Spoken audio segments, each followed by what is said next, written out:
dogs are not like any other animal. They're unlike any other animal in the world when it comes to humans, right? Because the relationship that we have, they are actually our best friend, man's best friend. Yes, and it's a cliche line. It's probably used way too much, but it is true. It's a fact.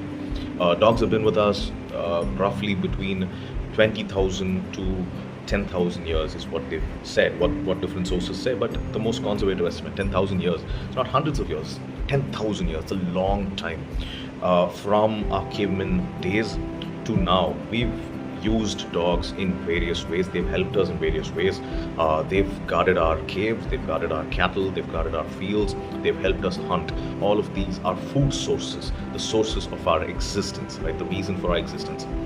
And then they have helped us in retrieving. They've helped us. They've also been bred to fight in pits so that we can entertain ourselves, and they've been used as pets at home to kind of keep our kids engaged, keep us in better emotional states. And they've been service dogs, which help our blind, which help our specially abled kids as well as adults. They've been emotional dogs, support dogs, which help people with anxiety and so much more. They've been in our police force, they've been in our army, they've found bombs, they've been killed because of bombs. They've helped us catch terrorists, they've helped us catch thugs, thieves, all sorts, right? So they have had a huge journey with us. On the other hand, we've also bred dogs for very specific purposes, for all of these purposes, but also dogs like your Shih Tzu or, worst case, your pugs, right? I'm sorry, pug owners, but this is one of the worst cases of artificial choice of breeding dogs, right?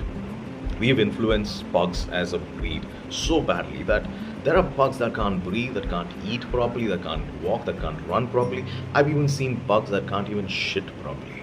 That is just sad. That is absolutely ridiculous, right?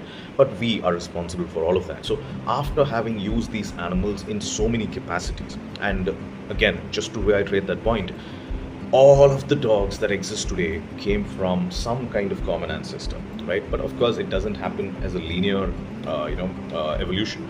So there would have been some kind of wolves or wild dogs that kind of came close to humans, kind of got domesticated. Then they probably went back and bred again with their wild ancestors, came back, and there have been slightly different variations of wolves or those wild dogs from different parts of the world that kind of mixed up.